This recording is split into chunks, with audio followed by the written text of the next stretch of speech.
Video kesedihan karyawan Giant viral di media sosial. Dalam video tersebut, terlihat karyawan Giant tengah berkumpul dan menyimak pengumuman dari manajemen perusahaan.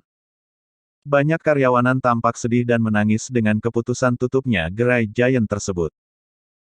Video itu viral setelah diunggah oleh salah seorang karyawan Giant @sinta84.66, Selasa, tanggal 25 Mei tahun 2021 kemarin.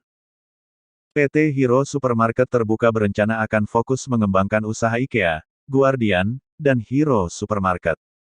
Hal itu membuat bisnis retail Giant akan ditutup seluruh gerainya.